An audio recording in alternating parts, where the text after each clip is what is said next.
Okay, guys, so I'm going to talk today about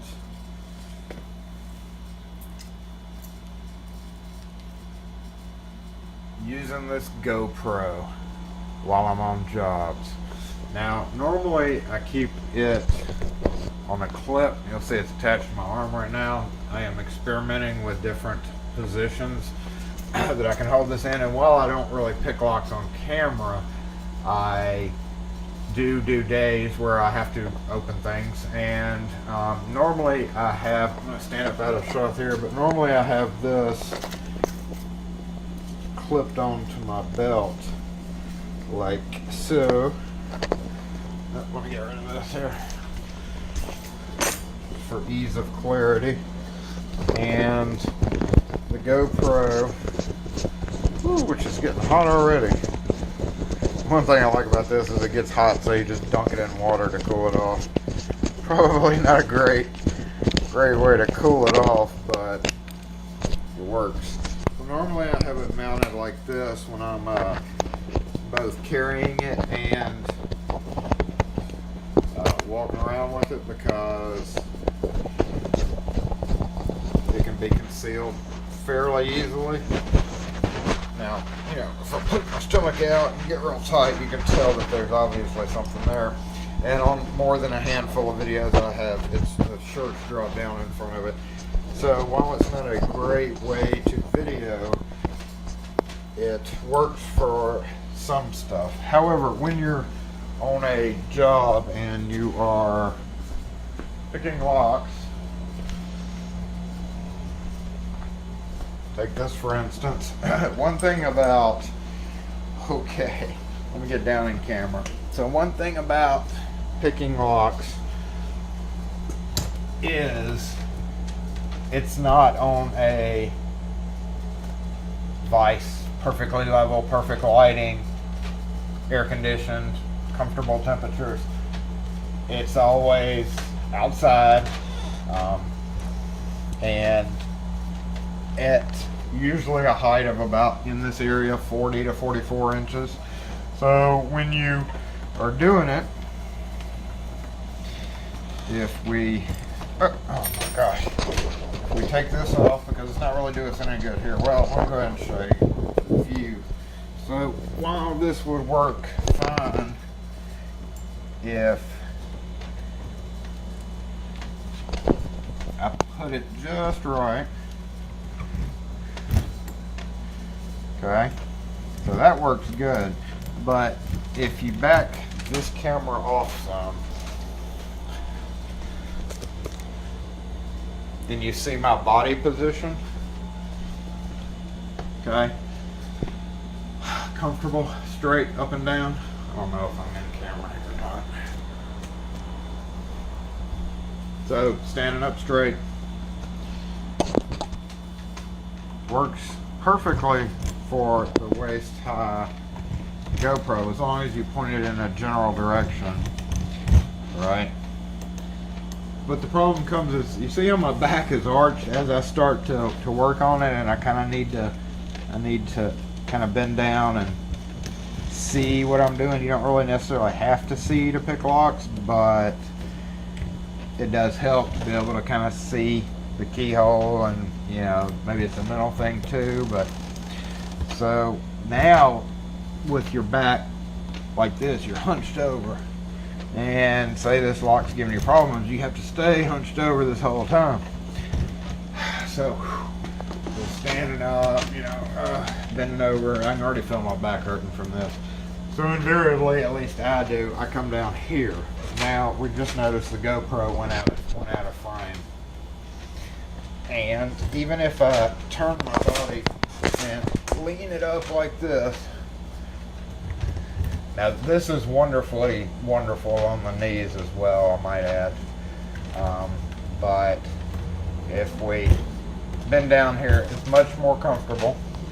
A chair would even be more comfortable, but as you can see, we've got a really sharp angle, and you really can't tell exactly what I'm doing. It's not like those really sweet straight on shots with a camera mounted By the way, that's just my iPhone that I've been doing all these videos on, and that's a GoPro Hero Session, the cheapest one.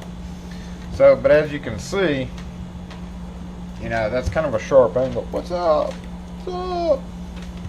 So, and also it kind of digs into my side. So, I have one of those 50-piece kits I ordered. Now, another good thing to do is just take the camera and set it down and point it up like this. Of course, you know, I can come in with some programs and I can zoom in a little bit, you know, crop the video so that it's a tighter shot. But that still is, you know, there's not much clarity even when you crop the video, which I'm going to try to show you here in this video. The video within the video within the video. And you can see, you know, this arm, if you're right-handed, you can see my body posture in this camera. You can see that everything that I'm doing is kind of blocking the shot. So I went and grabbed this little thing, which hurts after a while. Now I've got a headband. The headband will be the obvious thing, and I have used it in one of my house opening videos. I can't remember which one, but I had a headband on and mounted. Now that's perfect because it's like right there, but it also I'm not going to do that for the most part. That's only really useful on vacant houses. I have a body harness where you mount it in the chest so that it's looking forward, but that also is hard to put on, hard to take off, very blatantly obvious that you are filming something. Let's go back out here so we can see what I'm doing. So, you know, putting the camera down on the ground like I have the GoPro right now, it's not great. So I've tried this all up and down my arm. I'll go ahead and strap it in just to show you what it does, how it affects the camera thing. This clip thing has really been, out of all those, out of that whole 52-piece kit that I bought, oh shoot, and that's another thing is, these little cheapy kits, the hardware doesn't stay together, so you gotta kind of be careful when you're taking it on and off. I'm gonna have to buy another cage soon too. Okay, so we got that mounted on the strap. And just to experiment, I came in 7 minutes. This is going to be like a horrible video to edit correctly. So as I move this up my arm, it can go to right about there, and you think, oh man, that's great. That's a great shot right there.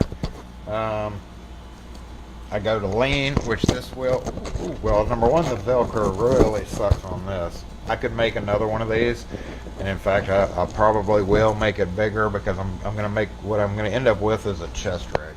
So if I have it right there, I have to hold my pick very still, and you can see that it's still, this hand gets in the way.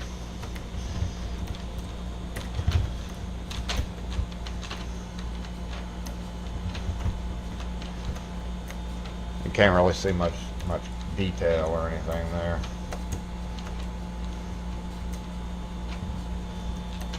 So after moving this up and down my arm just to experiment with it, if I go further down my arm, the camera just goes crazy because I'm moving my forearm so much. Even if I do this and hold my hand completely still, my hand's totally blocking what I'm doing there. Likewise on this pen's one. I pin this up, it's got security pins and all that fun spooky stuff in there. So then I switch it over to this arm just to see. Now at this point, my foot right here starting to wear out, so I typically have to stand back up because that can get hard on the knees, hard on the foot. Now I'll switch it to this angle and kind of point it in the general direction.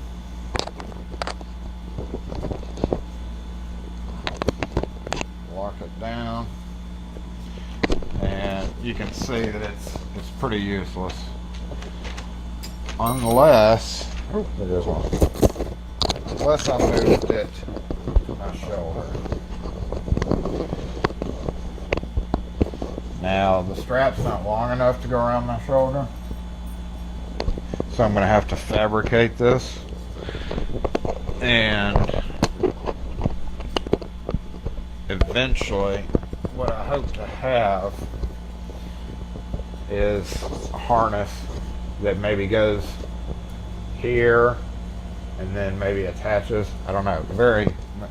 The less attachment points, the better. Preferably just one strap, but with your shoulder the way it is, probably wouldn't work out very well or be very stable. So if I was here, now I can't do this because let's see if I can do it. Let's open up. I can't hold still enough to pull this off, but you can see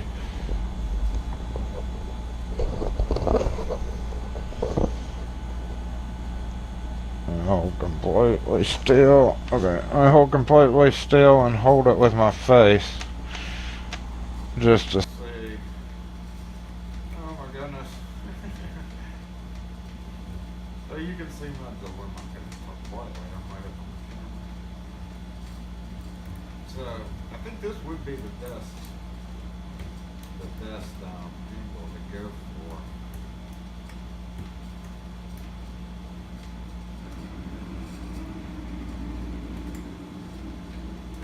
Just because of where it is. So right there. And going back to that note again, your foot, my foot, from it being crunched down like that, starts to hurt after a while. So, you know, some locks can take 5, 10, 15, 20. I'm sure many of you guys have spent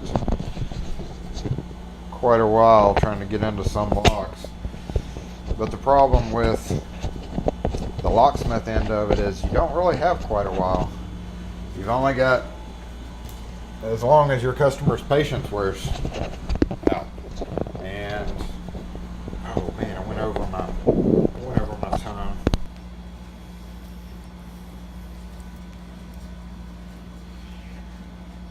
Am I still recording here? Yeah. That messes with the GoPro. You really only have as long as your customer's patience holds out.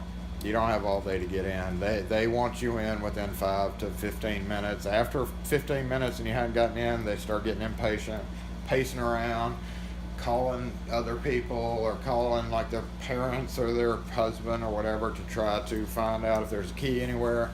So that's when, if you can't pick a lock, that's when you have to go to other means. And unfortunately, it is a necessity because you don't have all day to sit there and mess around with a lock.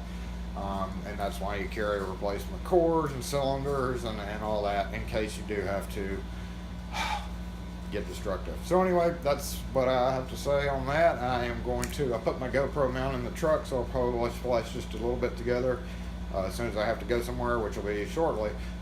But I finally mounted it underneath my visor, so we should have a good view of the road. So thanks for watching, guys. See you next time.